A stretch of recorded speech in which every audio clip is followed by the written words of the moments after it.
Hello வணக்கம், welcome to cinema centre. இந்த எபிசோட ஒரு கேள்வி பதில் எபிசோட். ஜெயராமன் அவர்களுக்கு நிறைய கேள்விகள் இருக்கு, நிறைய சாப்டர்ஸோட கொண்டு வந்துட்டாரு. இந்த கேள்விகள் பத்தினா நெப்போட்டிசம் பத்தி, தமிழ் சினிமால நெப்போட்டிசம் எப்படி இருக்கு, நெப்போட்டிசம் வந்து மிகப்பெரிய தாக்கத்தை ஏற்படுத்திட்டு இருக்கா அப்படின்ற பத்தி நிறைய கேள்வி வச்சிருக்காரு. இந்த எபிசோடுக்கு போவோமா?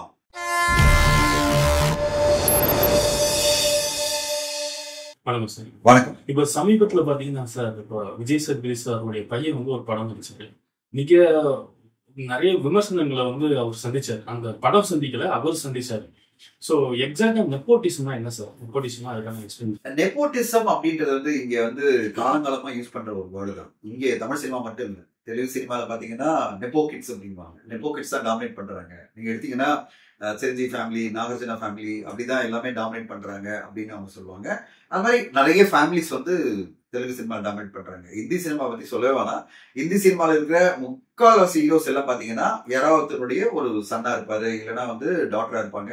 அவங்க மிகப்பெரிய டாமினேட் பண்றாங்க. இததான் வந்து நெப்போட்டிசம் அப்படின்ற வார்த்தைகள் வந்துடுச்சு. நெப்போ கிட்ஸ் அப்படின்றது ரொம்ப பாப்புலரா மாறிடுச்சு. இன்னைக்கு வந்து நிறைய வார்த்தைகளே நெப்போ கிட்ஸ் தான். நெப்போ கிட்ஸ் டாமினேட் பண்றாங்க இந்த இண்டஸ்ட்ரியில, அந்த இண்டஸ்ட்ரியில அப்படின்னு. இப்ப மலையாள சினிமா எடுத்துட்டாலும் அதே தானே. இப்ப நீங்க பாத்தீங்கன்னா துல்கர் சல்மான், அந்த பக்கம் பாத்தீங்கன்னா ஃபாத் ஃபாசில், எல்லாமே வந்து நெப்போ கிட்ஸ் தான்.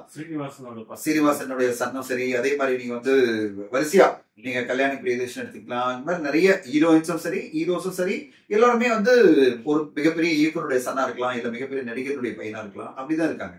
இது வந்து எல்லா இண்டஸ்ட்ரியிலுமே இருக்கு. கன்னடா இண்டஸ்ட்ரியிலும் அப்படிதான். கன்னடா இண்டஸ்ட்ரியில் எடுத்தீங்கன்னா சிவராஜ்குமார் யாரு, ராஜ்குமார் அப்படின்ற மிகப்பெரிய ஒரு நடிகருடைய பையன் தான். இப்படி எல்லா இண்டஸ்ட்ரியிலுமே இருக்கிற ஒரு விஷயம் பாத்தீங்கன்னா, ஒரு நெப்போட்டிசம் அப்படின்ற ஒரு வார்த்தையில எல்லாருமே ஈஸியா சொல்லக்கூடிய ஒரு டீமா தான் இருக்காங்க. ஆனா என்ன பொறுத்தவரையும் நெப்போட்டிசம் என்பது பாத்தீங்கன்னா, ஒரு எப்படி பாக்கணும்னா, வாய்ப்புகள் ஓரளவு ஈஸியா கிடைக்கக்கூடிய ஒரு கிட்ஸ் தான் வந்து நெப்போ கிட்ஸ். வாய்ப்புகள் கிடைக்கும்.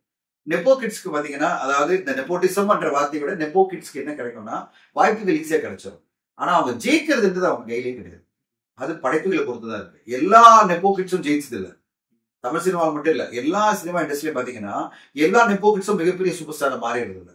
இப்ப எல்லாரும் சொல்லுவாங்க, எஸ். ஏ. சந்திரசேகர் சார் வந்து விஜய் சாரை உருவாக்கிட்டாருன்னு சொல்லுவாங்க. விஜய் சார் எவ்வளவு பெரிய பிரச்சனைகளை சந்திச்சாரு. ஒரு எஸ். ஏ. சந்திர சார் இன்ட்ரடியூஸ் பண்ணாலும் 10 படங்கள் வரைக்கும் அவர் வெற்றியே கிடைக்கல. அவ்வளவு கஷ்டப்பட்டாரு. அது பிறகு தன்னுடைய சுய திறமையில, அவருடைய டான்ஸ் மூலமா, அவருடைய ஃபைட் சீக்வன்ஸ் மூலமா அவருக்குன்னு ஒரு தனித்துவத்தை உருவாக்கிட்டு மிகப்பெரிய லெவலில் இன்னைக்கு ஒரு நடிகரா மாறி இன்னைக்கு உச்சத்துல வந்து நிக்கிறாரு. அது வந்து நெப்போ கிட்னால கிடையாது. நெப்போ கிட்டால அவருக்கு கிடைச்சது வாய்ப்புகள் தான். இப்போ அதே மாதிரி நிறைய பேர் நீங்க எடுத்துட்டு வரலாம். இப்போ சூர்யா சார் எடுத்துட்டீங்கன்னா, சிவகுமார் சார் மூலமா அவருக்கு வந்து ஒரு என்ட்ரி கிடைச்சிருக்கலாம். பாலா சார் எல்லாருமே சேர்த்து அவருக்கான ஒரு படைப்புகள் எடுத்துருக்கலாம். வசந்த் சார் அவரை அறிமுகப்படுத்தி இருக்கலாம், இதெல்லாம் பண்ணியிருக்கலாம். ஆனா அதுக்கு பிறகு உழைப்பு யாருது? அவரோட உழைப்பு, மாபெரும் உழைப்பை போட்டு தனக்குன்னு ஒரு ஒரு இண்டிவிஜுவல் ஐடென்டிட்டியை உருவாக்கி இன்னைக்கு ஒரு மிகப்பெரிய ஹீரோவா தமிழ் மட்டும் இல்ல, தெலுங்குலயும் சரி, ஹிந்திலையும் சரி, எல்லா இடத்துலயும் அவர் வந்து பாப்புலரா இருக்காருன்னா அது அவருடைய உழைப்பு தான். நான் வந்து ஒரு விஜய் சார் சொல்ற மாதிரி, சூர்யா சார் சொல்ற மாதிரி, நீங்க பாத்தீங்கன்னா பல நடிகர்கள் அவங்களுக்கான ஒரு பர்டிகுலர் பேக்ரவுண்ட்ல வந்திருப்பாங்க. ஒரு பேக்ரவுண்ட் அவங்களுக்கு வந்து ஒரு ஒரு இன்ட்ரடக்ஷன் கொடுத்துருக்கலாம். ஆனா அதுக்கு பிறகு அவங்க எப்படி வளர்றாங்க, எப்படி பெரிய மிகப்பெரிய நடிகராவோ நடிகையோ மாறுறாங்க, இல்ல இயக்குனரா மாறுறாங்கன்றதுக்கு வந்து நெப்போட்டிசம் வந்து உதவி பண்ணாது. அவங்க திறமை மட்டும் தான் உதவி பண்ணும். நிறைய பேர் வந்து சோசியல் மீடியால எனக்கு வாய்ப்பே கிடைக்கல, அவருக்கு வாய்ப்பு கிடைச்சிருச்சு, எல்லாரும் வந்து ஈஸியா அவங்களுக்கு 4-5 படம் கிடைச்சிருது, எனக்கு ஒரு படம் கூட கிடைக்க மாட்டேது, இதெல்லாம் நம்ம சொல்லலாம். கரெக்ட், நான் ஒத்துக்கிறேன். ஆனா அதுக்கு பிறகு அவங்க என்னவா ஆகுறாங்க, எவ்வளவு தொலைவு பெரிய ஒரு லெவலுக்கு வராங்கன்றது அந்த திறமையை பொறுத்துதான் இருக்கு, மக்களுடைய அங்கீகாரத்தை பொறுத்துதான் இருக்கு. அவங்க திறமை இருக்கும் பட்சத்தில், அவங்களுக்கான மக்கள் அங்கீகாரம் வரும் பட்சத்தில் அவங்க ஜெயிக்கலாம். சோ இந்த இண்டஸ்ட்ரி பொறுத்தவரைக்கும் பாத்தீங்கன்னா, எப்படி வந்து ஒரு வியாபாரம் பண்றது வந்து ஒரு டெமோக்ராட்டிக்கான உலகம் மாதிரி. யாருனாலும் ஒரு கடை வைக்கலாம், யாருனாலும் ஒரு ரெஸ்டாரண்ட் வைக்கலாம். இங்க வந்து ரெஸ்ட்ரிக்ஷனே கிடையாது. அதே மாதிரி யாருனாலும் சினிமாக்கு வரலாம்.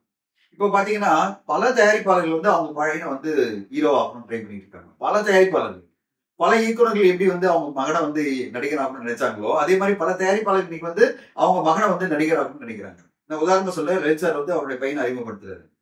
அதே மாதிரி வந்து பாத்தீங்கன்னா இப்போ 5 ஸ்டார் செந்தில் அப்படின்ற வந்து பாத்தீங்கன்னா அவருடைய சன்னை வந்து ஹீரோவா அறிமுகப்படுத்துறாரு.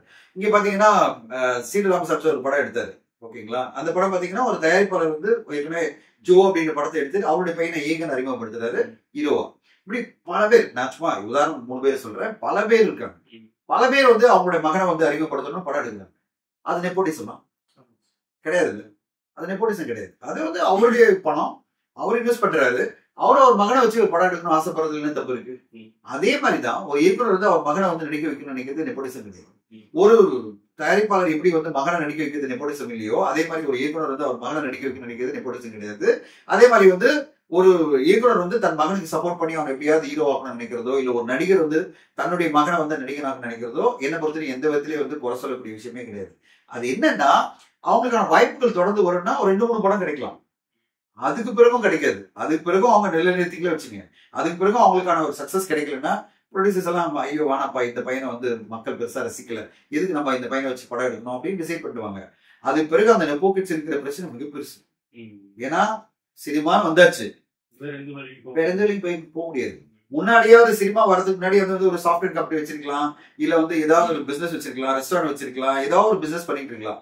இதையெல்லாம் விட்டுட்டு வந்து நடிக்கணும் வந்த பிறகு ஒரு 4-5 படம் பண்ணிட்ட பிறகு இப்ப எங்க போவாரு அவரு? இந்த இண்டஸ்ட்ரியில தான் இருக்கணும். ஆனா இந்த இண்டஸ்ட்ரியில அவருக்கான ரெகக்னிஷன் இருக்காது, ரெஸ்பெக்ட் இருக்காது. அப்ப அவர் மாட்டிப்பாரு. சோ இந்த நெப்போ கிட்ஸ் அப்படின்றது பாத்தீங்கன்னா ஒரு பெரிய பர்டன் என்ன பொறுத்தவரைக்கும். ஏன்னா அவங்களுக்கு கொடுக்கப்படுற ஒரு மிகப்பெரிய ரெஸ்பான்சிபிலிட்டி. இப்ப சூர்யா சேதுபதிக்கு கொடுத்தது வந்து மிகப்பெரிய ரெஸ்பான்சிபிலிட்டி. அந்த ரெஸ்பான்சிபிலிட்டி அவர் காப்பாத்திக்கணுன்ற ஒரு பயம் வந்துருங்களா? இப்போ சாதாரண ஒரு பையனுக்கு அந்த ரெஸ்பான்சிபிலிட்டி கிடையாது. அவனோட ஜாலியா ஒரு படம் நடிச்சுட்டு போயிடலாம். ஆனா இவங்களுக்கு எல்லாம் மிகப்பெரிய ரெஸ்பான்சிபிலிட்டி இருக்கு. அப்பா பேரை காப்பாற்றணும், அப்பாவுக்கு பேருக்கு வந்து அடுத்த கட்டம் போற மாதிரி தான் இருக்குமே தவிர அப்பாவுக்கு எந்த வகையில நான் வந்து பாரமா மாறக்கூடாது அப்படின்ற ஒரு பயமா அவர் இல்லை. சோ இந்த மாதிரி ஒரு பாரம் எல்லாம் நெப்போ கிட்ஸ்க்கு இருக்கு. இதே மனசுல வச்சுருக்கு. இப்போ பாலிவுட்ல பாத்தீங்கன்னா நெப்போட்டிசம் வந்து ரொம்ப அதிகமா இருக்கிறது. அதே மாதிரி சுஷாந்த் சிங் மாதிரியான ஆட்களுடைய சூசைட்லாம் சொன்னாங்க. அதெல்லாம் வந்து உண்மையா சார்? பாலிவுட்ல பெரிய அளவோட ஆதிக்கம் இருக்கிறார் இல்ல, இதெல்லாம் வந்து எக்ஸாஜரேட்டான விஷயம். அதை பத்தி நிறைய கோர்ட்டு இன்வெஸ்டிகேட் பண்ணி அது இல்ல, உண்மை இல்லைன்னு சொல்லிட்டாங்க. அது வந்து கேஸே டிஸ்மிஸ் ஆயிடுச்சு. அது எப்படின்னா அவருக்கான டிப்ரெஷன் வேற. சுஷாந்த் சிங் வந்து வேற ஒரு டிப்ரெஷன் இருந்தது. அவர் வந்து அடுத்த கட்டம் போனோம் ட்ரை பண்ணும்போது சில நடக்கல, அதனால வந்து அவர் டிசப்பாயிண்ட் ஆயிருந்தாரு. பிளஸ் வேற ப்ரெஷர்லாம் இருந்தது, அதனால அவர் தற்கொலை பண்ணிட்டாரு சொல்றாங்க. மற்றபடி வந்து நெப்போ கிட்ஸ்க்கும் இந்த மாதிரி ப்ரெஷருக்கும் சம்மந்தமே கிடையாது. நெப்போட்டிசம் அப்படின்றது பாத்தீங்கன்னா ஒரு இப்போ எனக்கு ஒரு மகன் இருந்தா வச்சுக்கோங்களேன், என் மகள் வந்து நடிக்கணும்னு வந்தாங்கன்னா நான் ப்ரியாரிட்டி கொடுப்பேனா இல்லையா? ஏன்னா என் படம் நான் ரிஸ்க் எடுக்கிறேன். ஒரு தயாரிப்பாளராக நான் வந்து படம் எடுத்துட்டு இருக்கேன். இன்னொரு பையனை நான் நம்புறதை விட, இன்னொரு பொண்ணை நம்புறதை விட, ஏன் என் பொண்ணை நம்ப கூடாது, ஏன் என்னோட பையனை நம்ப கூடாது? அவன் கேட்பாங்கல்ல. அப்ப அவனை நம்புற ஒரு ஹீரோவா என்னையா நம்ப மாட்டேன்ற, நானும் நடிச்சு ஜெயிக்க முடியும்னு சொன்னான்னா நான் ஏன் அவனை நம்ப கூடாது?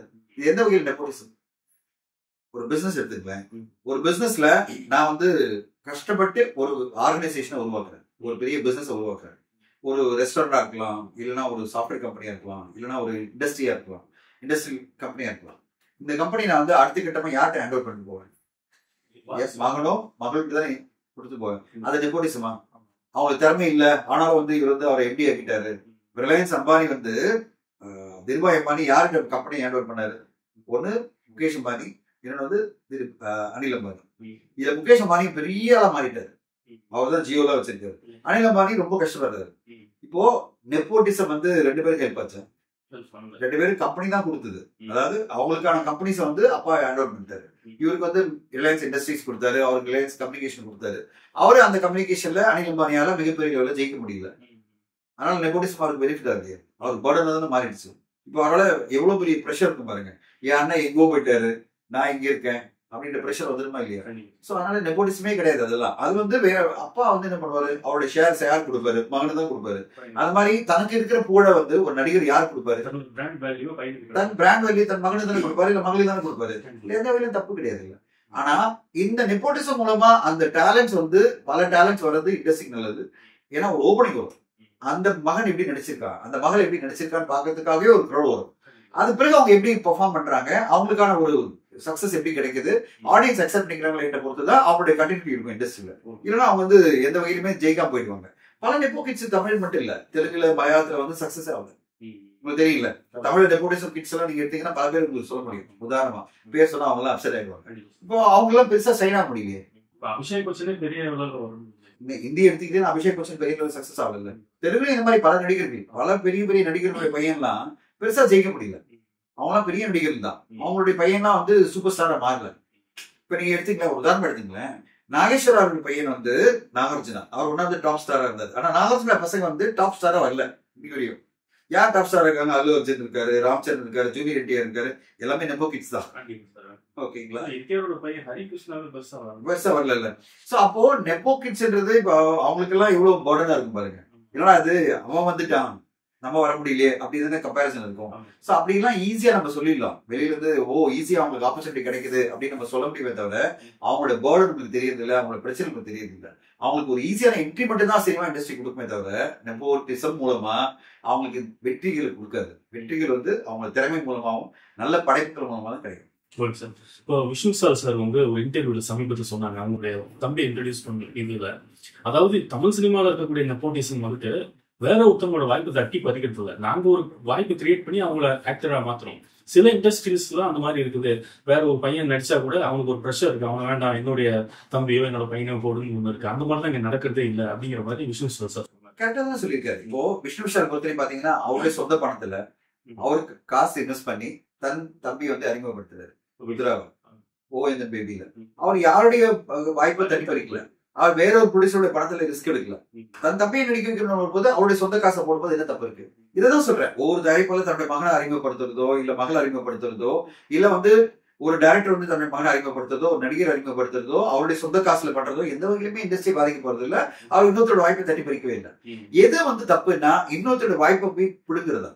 இப்ப ஒரு படம் ஏதோ ஒரு நல்ல கதை உருவாகுது, ஒரு பெரிய இயக்குனர் ஒரு படம் எடுக்கிறாரு, அதுல ஒரு பெரிய வாய்ப்பு இருக்குன்னு வரும்போது ஒரு நடிகர் ஃபோர்ஸ் பண்ணி தன் மகனை அது நடிக்க வச்சாதான் தப்பு. அது இந்தியில இருக்குன்னு சொல்லுவாங்க, நார்மலா சொல்லுவாங்க. பட் ஆனா எனக்கு தெரிஞ்சு இப்ப அதெல்லாம் கிடையாது. இந்தியில இருக்குன்னு சொல்லிட்டு இருப்பாங்க. பட் தமிழ்லாம் அதெல்லாம் சான்ஸே கிடையாது. அதெல்லாம் வாய்ப்பே கிடையாது. இங்க இருக்கிற இயக்குநர்கள்லாம் ரொம்ப தெளிவா இருப்பாங்க. இந்த நெப்போட்டிசம் மூலமா ஒருத்தர் அறிமுகப்படுத்துறது அதெல்லாம் பண்ண மாட்டாங்க. அவங்களுக்கு இந்த கதாபாத்திரத்துக்கு ஒத்து வருதுன்னா அவங்களுக்கு வாய்ப்பு கொடுக்கும், அவ்வளவுதான் தவிர மற்றபடி இவர் சொல்லிட்டார் அவர் சொல்லிட்டாருன்னா வாய்ப்பெல்லாம் கொடுக்க மாட்டாங்க. இன்னொரு வருஷம்னா நடிகர் ஷாம் சார் ஒரு இன்டர்வியூ சொன்னாங்க, என்னன்னா நெப்போட்டிசம் எங்க வாய்ப்புகள் எல்லாம் தட்டி பறிக்கல. ஆனா என்ன நடந்துச்சா 2000 காலகட்டங்கள்ல ஷாம் சார், ஸ்ரீகாந்த் இவங்கெல்லாம் இருந்தாங்க இல்லையா, அப்போ நல்ல கதைகள் உள்ள சொல்லக்கூடிய இயக்குநர்கள் அப்படியே நெப்போகிட்ஸ்க்கு போயிட்டு தான் இருக்கும். அன்னைக்கு இருந்து நெப்போகிட்ஸ்க்கு போயிட்டு தான் இருக்கும். நல்ல அதுக்கு செகண்ட் கேட்டகரி தேர்ட் கேட்டகரி கதைகள் தான் தங்களுக்கு வந்ததாகவும் அதனால்தான் தங்க வளர்ச்சி அவங்களுடைய வளர்ச்சிகள் கொஞ்சம் பாதிக்கப்பட்டதாகவும் அவர் சொன்னார். அந்த மாதிரி தான் எனக்கு ஷாம் சொன்னதுல அந்த அளவு உடன்பாடு இல்லை. அதாவது நான் ஏற்கனவே சொன்ன மாதிரிதான் இங்க இருக்கிற இயக்குநர்களை நீங்க ஈஸியா கன்வின்ஸ் பண்ணி நெப்போட்டிசம் மூலமா நீங்க என் பையனை தான் நடிக்க வைக்கணும் அப்படின்லாம் சொல்ல முடியாது. இங்க இருக்கிற இயக்குநர்கள்லாம் ரொம்ப தெளிவா இருப்பாங்க. இந்த கதைக்கு இவரு தான் பொருத்தம், இவரை மாத்தி பண்ண முடியாது, இந்த பையன் செட் ஆக மாட்டான் அப்படின்னு சொல்லி அவங்க இக்னோர் பண்ணிருக்கலாம். வாய்ப்பு கேட்டுருக்கலாம். இப்ப ஷாம் சாரோ இல்ல ஸ்ரீகாந்தோ வாய்ப்பு கேட்டுருக்கலாம். அவங்க என்ன நினைச்சிருக்கலாம், இந்த இதுக்கு இந்த கலர் செட் ஆகுது. சும்மா நினைச்சு பாருங்களேன், நந்தால சூர்யா சார் நடிக்கிற பதில் ஷாம் நடிச்சிருந்தா எப்படி இருக்கு? அந்த ஒரு நினைச்சு பார்க்கும் போதே நம்மளுக்கு செட் ஆகுது. இப்போ அவரை போய் நந்தா கேரக்டர் போட்டீங்கன்னா எப்படி இருக்கும்? உங்களுக்கு செட் ஆகும்? கண்டிப்பா செட் ஆகுது இல்லை. சோ அப்போ நந்தான்ற படத்துக்கு பாலா அவர்கள் சூர்யா சார் கரெக்டா செலக்ட் பண்றாரு. அதே மாதிரி நீங்க அடுத்ததை எடுத்து பாருங்க, அவர் பிதாமகன் படத்துல விக்ரம் சாரையும் சூர்யா சார் நடிக்க வைக்கிறாரு. ஓகேங்களா? இப்ப சூர்யா சார் அந்த கேரக்டர் எவ்வளவு அழகா பொருந்திருந்தாரு பாத்தீங்களா? வேற யாராவது இந்த மாதிரி காமெடியா இவ்வளவு தூரம் என்டர்டெய்னிங்கா ஒரு கேரக்டர் பண்ண முடியுமா? சோ ஒரு கேரக்டரும் நான் இதுக்கு இந்த சூர்யா சார் மட்டும் உதாரணமா நான் சொல்றேன்னா எனக்கு டக்குன்னு ஞாபகம் வந்தது, அதை சொல்றேன். இந்த மாதிரி பல படங்களை சொல்லலாம், நெப்போகிட்ஸ் சொல்றதுனால சொல்றேன். சோ அந்த கேரக்டர் யார் செட் ஆவாங்களோ அவங்களதான் இயக்குநர்கள் சூஸ் பண்ணாங்களே தவிர இவரு நெப்போகிட்ஸ் இதுல இவருக்கு சிவகுமார் பையன் அப்படி இவரை அறிமுகப்படுத்தலாம் இல்ல அவர் இந்த கேரக்டர் வைக்கலாம் அப்படின்னு எந்த இயக்குநரும் பண்ண மாட்டாங்க. ஏன்னா அது அந்த படத்தினுடைய பெரிய லெவல்ல பாதிக்கும், அந்த படத்துடைய கேரக்டர் பாதிக்கும். அதனால இயக்குநர்கள்லாம் ரொம்ப தெளிவா இருப்பாங்க. இங்க இப்போ இந்த நடிகர்களை தாண்டி இப்போ ஹீரோயின்ஸ் வர்றாங்க, அதிதி சங்கர் வர்றாங்க, வரலட்சுமி சரத்குமார் வர்றாங்க, அந்த மாதிரி ஒரு நெப்போகிட்ஸ் அந்த ஹீரோயின்ஸ் வர்றாங்க. அவங்களுக்கு பெரிய அளவுல விமர்சனம் வரது இருக்குல்ல சார்? நடிகர்களுக்கு மட்டும் இல்ல அதிதிக்கும் பயங்கரமான விமர்சனம் இருக்கு. இன்ஃபேக்ட் எனக்கு பார்க்கும்போதே சங்கடமா இருக்கும். ஏன்னா அவங்கள என்ன எல்லாரும் சொல்றாங்க, சங்கர் சார் பொண்ணுனால ஈஸியா சான்ஸ் கிடைக்குது, பெரிய பெரிய படங்கள் அறிமுகம் கிடைக்குது, அந்த பொண்ணு பப்ளிசிட்டி பெருசா கிடைக்குது, எங்களுக்கு எல்லாம் அது கிடைக்கல அப்படின்ற கமெண்ட் எல்லாம் நிறைய பேர் பண்ணியிருந்தாங்க. சோ அதெல்லாம் வந்துதான் இருக்கும், அதை தாண்டி தான் ஜெயிக்கணும். சோ நெப்போகிட்ஸ் இருக்கிற பெரிய சேலஞ்சை நான் சொன்ன மாதிரி இதை தாண்டி ஜெயிக்கணும். இந்த மாதிரி ஒரு நெகட்டிவ் கமெண்ட்ஸ் இருந்தாலும் அதை தாண்டி ஜெயிக்கின்ற ஒரு பெரிய ரெஸ்பான்சிபிலிட்டி அவங்க கிட்ட இருக்கு. இப்போ நான் ஒரு தெலுங்கு ஃப்ரெண்ட் பேசிட்டு இருந்தேன், தெலுங்குல இண்டஸ்ட்ரியில் ஒர்க் பண்றவங்க. அவர் என்ன சொன்னாங்கன்னா, தெலுங்கு இண்டஸ்ட்ரியில நிறைய ஹீரோஸ் இருக்காங்க, நிறைய ஹீரோஸ் மேக்ஸிமம் நீங்க சொன்ன மாதிரி எல்லாமே நெப்போகிட்ஸ் தான், பெரும்பாலான ஆட்கள். இந்த மாதிரி நெப்போகிட்ஸ் அதிகமா வந்ததுனால இப்போ அந்த இண்டஸ்ட்ரி நிறைய இயக்குநர்களுக்கான வாய்ப்பு கிடைக்குது, உதவி இயக்குநர்களுக்கான வாய்ப்பு கிடைக்குது. ஸோ அவர் சொன்னதான் எனக்கு கொஞ்சம் ஒரு பாயிண்ட் ஆகுது. ஏன்னா நீங்க விஜய் சேதுபதி பையனை ரொம்ப ட்ரோல் பண்ணீங்கன்னா அவர் வராதுனால தான், அவர் வந்தாருன்னா இன்னும் 2-3 டேரக்டர்ஸ் புதுசாக வர்றவங்களுக்கு வாய்ப்பு கிடைக்கும் இல்லையா அப்படின்னு அவர் சொன்னார். அந்த மாதிரி நெப்போட்டிசம் வர்றதுனால இவங்க ஒரு என்ன சொல்றது ஒரு ஷூரிட்டியா ஒரு நடிகரோட பையன் அப்படின்னு வரதுனால நிறைய இயக்குநர்களுக்கும் தயாரிப்பாளருக்கும் வாய்ப்பு கிடைக்கும் சார். கண்டிப்பா நன்மைகள்லாம் நிறைய நன்மைகள் இருக்கு. அதான் சொல்ல வரேன். இப்ப நெப்போட்டிசம் அப்படின்றது என்னன்னா ஓப்பனிங் கொண்டு வருது இல்ல. இன்னைக்கு வந்து நீங்க பாத்தீங்கன்னா சூர்யா சேதுபதியோட படம் ஃபீனிக்ஸ் படத்துக்கு வந்து ஒரு ஓப்பனிங் வந்தது. கண்டிப்பா ஓரளவு மக்கள் வந்து பார்த்தாங்க. ஒரு அன்னோன் பையன் நடிச்சிருந்தானா உள்ள வந்து இருக்க மாட்டாங்க. அது ரெண்டாவது இவ்வளவு பெரிய பட்ஜெட்ல ஒரு படைப்பு உருவாகுதுன்னா யாரால உருவாகுது? ஒரு சூர்யா சேதுபதின்றதுனால தான் 12 கோடி பட்ஜெட்ல அந்த படத்தை உருவாக்கி இருக்காங்க. ஒரு சாதாரண பையன் நடிச்சிருந்தா இவ்வளவு பட்ஜெட்ல ஏதாவது பண்ணிருப்பாங்களா? 2 கோடி மேல செலவு பண்ணிருக்க மாட்டாங்க, பயப்படுவாங்க. 12 கோடி ஏன் செலவு பண்றாரு ஃபீனிக்ஸ் டைரக்டர் வந்து, அது டைரக்டர் ப்ரொடியூசர் அனலாஸ் அவர்கள் ஏன் அவ்வளவு தூரம் இன்வெஸ்ட் பண்றாரு? ஒரு நம்பிக்கை தானே. விஜய் சேதுபதி பையன் நடிக்கும் போது கண்டிப்பா இதுக்கு ஒரு ஓப்பனிங் வந்துடும், வியாபாரம் ஆகும் அப்படின்னு நம்பிக்கை தான் பண்றாரு. சோ இது வந்து ஒரு பெரிய வாய்ப்பு தானே, பல இயக்குநர்களுக்கு வாய்ப்பு தானே கொடுக்கும் போது. அடுத்தடுத்த கட்டமா நிறைய பேர் வரணும். இப்ப அடுத்தடுத்த கட்டமா நிறைய இயக்குநர்கள் இந்த மாதிரி நெப்போ கிட்ஸ் யூஸ் பண்றது தப்பே கிடையாது எனக்கு பொறுத்த தெரியும். ஆஸ் லாங் as அவங்களால டெலிவரி பண்ண முடிஞ்சா அந்த கேரக்டருக்கு செட் ஆகுறாங்கன்னா கண்டிப்பா நெப்போ கிட்ஸ் யூஸ் பண்றது தப்பே கிடையாது. அதாவது கதைக்கு தான் ஹீரோஸ் தவிர ஹீரோஸ்க்காக கதை கிடையாது. அது ஹீரோஸ்க்கு கதைன்னா அவங்களே வந்து ப்ரொடியூஸ் பண்ண வேண்டியதான். அந்த மாதிரி இந்த நெப்போ கிட்ஸ் எல்லாம் பண்றது கிடையாது. அவங்க சொந்த காசை வச்சு எல்லாம் பண்றது இல்லை. அதனால என்ன பொறுத்தவரைக்கும் இது வந்து எந்த வகையிலுமே சினிமா பாதிக்காத விஷயம் தான் நம்ம. இப்போ ஆன்லைன் வந்து பெரிய அளவுல வந்துட்டதுனால முன்னாடி விஜய் சார் நெப்போ கிட்ஸா வரும்போது அவருக்குமே விமர்சனங்கள் வந்தது. பாத்தீங்கன்னா ஒரு 4-10 டிக்கெட் அவரை பத்தி எழுதுறாங்க, அதெல்லாம் ஓகே. ஆன்லைன் வர்றதுனால இந்த விமர்சனங்கள் வந்துட்டு எல்லாருமே விமர்சனம் பண்றது ஒரு விஷயம் இருக்கு. பாத்தீங்கன்னா நீங்க சொன்ன மாதிரி எல்லாத்துக்குமே நான் ஒரு நடிகனால அவர் ஆயிட்டாரு அப்படிங்கிற மாதிரி இது ஒரு கருத்தியை உருவாக்குற மாதிரி ஒண்ணு நடந்து அவர் தப்பே பண்ணாட்டாலும் ஒரு சான்ஸை எதிர்பார்த்து அவர் போட்டு அடிக்கிறாங்க அப்படிங்கிற மாதிரி இருக்கு சார். அது உண்மையா சார்? அது கண்டிப்பா சோசியல் மீடியா வந்த பிறகு வந்து பெரிய லெவல்ல நீங்க வந்து முன்னாடி வந்து பத்திரிகை மட்டும் தான் எழுதும் உங்களை பத்தி. நீங்க வந்து எல்லாருமே எழுத முடியும். எல்லாருக்கும் சோசியல் மீடியா அக்கௌண்ட்ஸ் இருக்கு. எல்லாருக்கும் வந்து ட்விட்டர் இருக்கு, ஃபேஸ்புக் இருக்கு, இன்ஸ்டா இருக்கு. வரும்போது கண்டிப்பா நீங்க கேர்ஃபுல்லா இருக்கணும். இப்போ நெப்போ கிட்ஸா நீங்க வந்துட்டீங்கன்னு வச்சுங்களேன், அதாவது உங்க அப்பாவோ உங்க அம்மாவோ இல்ல யாரோ ஒருத்தர் உங்க தாத்தாவோ மிகப்பெரிய ஒரு ஆளா இருந்தாங்கன்னா இண்டஸ்ட்ரியில, நீங்க இந்த இண்டஸ்ட்ரியை சூஸ் பண்ணி வந்துட்டீங்கன்னா நெப்போட்டிசம்ன்ற ஒரு பெரிய கிரிட்டிசிசத்தை எதிர்பார்க்கணும். அதை விட முக்கியமா உங்க பேர்ல ரெஸ்பான்சிபிலிட்டி பெருசு. நீங்க வந்து எவ்வளவு கேர்ஃபுல்லா இருக்கணும். அதாவது நம்ம எவ்வளவு ஹம்பிளா சிம்பிளா எதுவுமே காமிக்காம இருக்கணுமோ அவ்வளவு தூரம் பெட்டர். நம்ம ஏதாவது நார்மலா இருந்துட்டு வச்சுங்களேன், அது பெரிய பிரச்சனை. இது வந்து ஹம்பிளா சிம்பிளா இருக்கணும்ன்றது வந்து பாத்தீங்கன்னா நம்ம நார்மலா இருக்க மாட்டோம். ஏன்னா நம்மளுக்கான ஒரு வசதி வாய்ப்புகள் இருக்கு. இப்போ நம்ம வந்து ஒரு பெரிய நடிகருடைய பையனா நம்மளுக்கான வசதி வாய்ப்புல தான் இருக்கும். எல்லா வசதிகளும் இருக்கும். நம்மளுக்கு ஒரு டிரைவர் இருப்பாரு, கார் இருக்கும், எல்லா வசதியும் இருக்கும், பணம் இருக்கும் கையில. அப்ப நம்ம வந்து அந்த மாதிரி நார்மலான பர்சன் மாதிரி இருக்க மாட்டோம். ஆனா சினிமா முன்னாடி வரும்போது எப்படி இருக்கும்? கம்ப்ளீட்டா நீங்க சிம்பிள் அம்பிளா மாறிடும். கேமரா முன்னாடி வரும்போதோ ஈவெண்ட்டுக்கு வரும்போதோ நம்ம டோட்டலா சிம்பிளான ஒரு ஆளா மாறிட்டு, ஏன்னா நம்ம ஊடகம் முன்னாடி இருக்கும், ஊடகம் நம்மளை கவனிக்குது, நம்ம வந்து அப்சர்வ் பண்ணிட்டே இருக்கு, ஒரு விஷயம் கிரிட்டிசைஸ் பண்ணுவாங்கன்ற ஒரு பயத்தோட நம்ம இயங்கணும். நம்ம வந்து கேர்ஃப்ரீயா இருந்துடலாம், நம்ம எப்படி வீட்டுல இருக்கோமோ அதே மாதிரி இருக்குன்னா மாட்டிக்கும். அதுதான் நடந்தது சில பேருக்கு. ஆனா இப்பெல்லாம் எல்லாம் முடிச்சுக்கிட்டாங்க, இனிமேலாம் அந்த மாதிரி பண்ண மாட்டாங்க.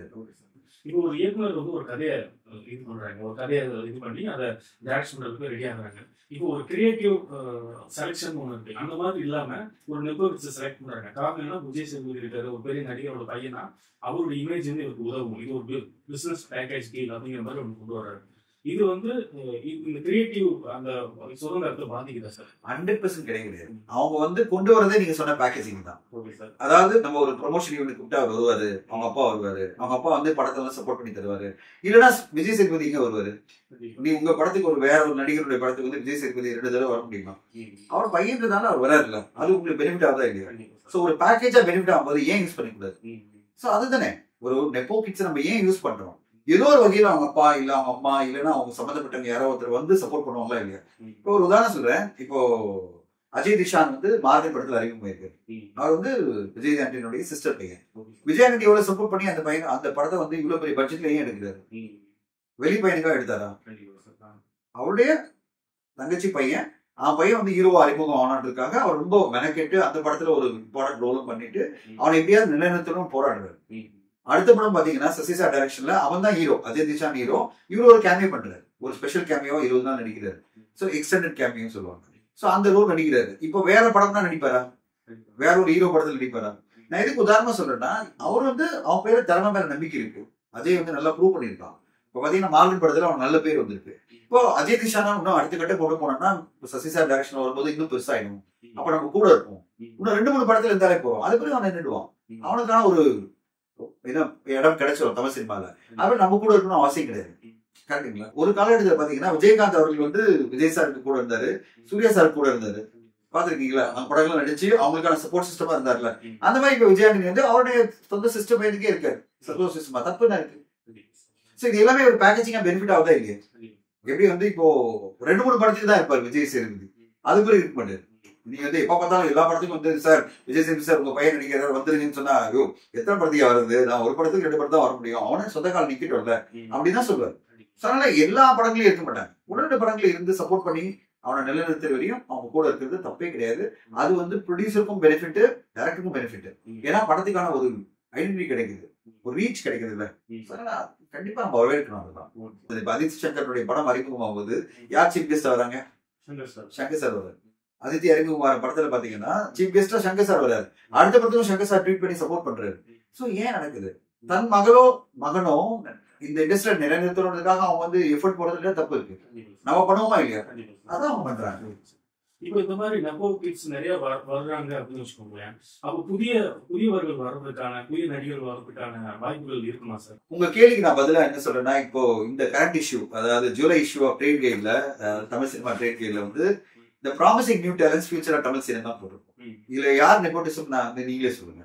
ஃபர்ஸ்ட் வந்து ஜேசன் சஞ்சய் நாங்க போட்டிருக்கோம். அவர் வந்து ஓகே விஜய் சாரோட பையன் சொல்லலாம். அடுத்து சண்முக பாண்டியன் விஜயகாந்த் சாரோட பையன் சொல்லலாம். சூர்யா சேதுபதி ஓகே. அப்புறம் ஆகாஷ் முரளி சாரோட பையன் சொல்லலாம். அடுத்துதான் ஏல்வின் வந்து லாரன்ஸ் சாரோடைய தம்பி. அடுத்து ருத்ரா, இவர் வந்து விஷ்ணு சாருடைய தம்பி. அடுத்தது வந்து தர்ஷன் ராம்குமாரோடைய பையன், சிவாஜி சாருடைய பேரர். அடுத்ததான் அஜய் திஷான், நான் சொன்ன மாதிரி விஜயானி சாருடைய சிஸ்டர் பையன். அடுத்து பவிஷ், அது வந்து தனுஷ் சாருடைய ஃபேமிலியில வந்திருக்காங்க. இது தவிர நீங்க பாருங்க, விஜய் சிந்து நெப்போ கிட்ட இல்ல, ஹரிபாஸ்கர் நெப்போ கிட்ட இல்ல. அடுத்து அக்ஷய்குமார் வந்து லலித் சாருடைய பையன், ஓகே ஃபைன். அடுத்து Darshan, Bigg Boss Darshan, nepo kids எல்லாம் கிடையாது. அடுத்தது தர்ஷன், இப்போ வரப்போற படம் இந்த ஹவுஸ் மேட்ஸ் வருது இல்ல, அந்த படம் எல்லாம். அடுத்து அஸ்வின் குமார் இண்டிவிஜுவலா வந்திருக்காரு. டிஜி அருணாச்சலம் அவர் இண்டிவிஜுவலா வந்திருக்காரு. ஏகன் நெப்போ கிட்ஸ் எல்லாம் சொல்ல முடியாது, ஒரு ப்ரொடியூசரோட பையன் அவ்வளவுதான். அடுத்ததா ரக்ஷன், அடுத்ததா நான் வந்து முகேந்திரா போட்டிருக்கோம். அடுத்தது மைக் செட் ஸ்ரீராம், அடுத்தது KPM பாலா, அடுத்தது நாங்க பாரத் போட்டிருக்கோம், அந்த ஃபில்மி பாலா. அடுத்து RJ விஜய், அடுத்து கனாரவி, அடுத்தது ராஜு, இப்போ வந்திருக்கிற படம் இந்த ராஜு நடிச்சிருக்காருல பண்பட்டஜம். இந்த ஹீரோஸ் எல்லாமே இது எத்தனை பேர் வந்து நெப்போ கிட்ஸ்? ஒரு சில பேர். இதெல்லாம் அவங்க சொந்த திறமைகள் அறிமுகமாகி இந்த ப்ராமிசிங் நியூ டேலண்ட்ஸ் நாங்க காமிச்சிருக்கோம். அப்போ இந்த சினிமா பொறுத்தவரையும் எல்லாருக்குமான வாய்ப்புகள் தான், இவங்களுக்கு மட்டுமே கிடையாது. நெப்போ கிட்ஸ் மட்டும்தான் வந்து வாய்ப்புகள் இருக்குலாம் சொல்ல முடியாது. இத்தனை பேர் நான் படிச்சல, இவங்க எல்லாருமே அவங்களோட தனித்திறமைகள் கூட வந்து ஜெயிச்சு இன்னைக்கு ஒரு ஐடென்டிஃபைட் ஃபேஸா மாறி இருக்காங்க சினிமால. அதனால எல்லாருமே அது மாதிரி ஆக முடியும். திறமை இருந்தா போறோம், இங்க ஜெயிக்க முடியும். நெப்போ கிட்ஸ் ஒரு ஈஸியான ஒரு அறிமுகம் மட்டும் தான் நடக்குமே தவிர கடைசியில திறமைகள் ஜெயிக்கிற மாதிரி இப்ப நான் எத்தனை பேர் சொன்னல, இவங்க எல்லாம் ஜெயிக்கிற மாதிரி எல்லா திறமையான நடிகர்களும் ஜெயிக்க முடியும் தான் தமிழ் சினிமால. அதாவது எந்த ஒரு துணையும் இல்லாம சப்போர்ட் சிஸ்டம் இல்லாம ஜெயிக்க முடியுன்றதுக்கு பல நடிகர்கள் உதாரணமா இருக்காங்க. அதனால இந்த நெப்போட்டிசத்தை எல்லாம் மறந்துட்டு நீங்க உங்க திறமையை வளர்த்துக்கிறதுக்கும் என்ன மாதிரி ஒர்க் பண்றதுக்கு ஆர்டர் பண்றதுக்கு ரெடியா இருக்கீங்களோ அதுக்கு பிறகு உங்களுடைய அமையர் தான் நல்ல உங்களுக்கு ஃபார்ச்சுனா இருந்ததுன்னா, அதாவது ஒரு கடவுள் உங்களை பிளஸ் பண்ணாருன்னா அருமையான கதைகள் அமைச்சு உங்களை வெற்றி அமையும் போது நீங்களும் ஜெயிச்சு பெரிய நடிகரா மாறலாம், இல்ல நடிகை மாறலாம், இல்ல பெரிய இயக்குனரா வரலாம். எல்லாமே உங்களுடைய உழைப்பை பொறுத்து தான் இருக்கு, நெப்போட்டிசம் பொறுத்து கிடையாது. இதுதான் என்னுடைய பாயிண்டா சொல்ல. சோ இந்த எபிசோட்ல நெப்போட்டிசம் என்பது தமிழ் சினிமால ஒரு பூனா இருக்கா, பல டேலண்ட்க்கு, இல்ல பேன் அப்படின்வாங்க, அதாவது ஒரு பிரச்சனையா இருக்கா அப்படின்றத பத்தி நான் டீட்டெயிலா எக்ஸ்பிளைன் பண்ணேன். உங்களுக்கு இந்த எபிசோட் பிடிச்சிருக்கு நம்புறேன். சினிமா சென்டருக்கு சப்ஸ்கிரைப் பண்ணுங்க, ஷேர் பண்ணுங்க, மிக முக்கியமா உங்க கமெண்ட்ஸ் பதிவு பண்ணுங்க. தேங்க்யூ சோ மச் ஃபார் வாட்சிங் சினிமா சென்டர்.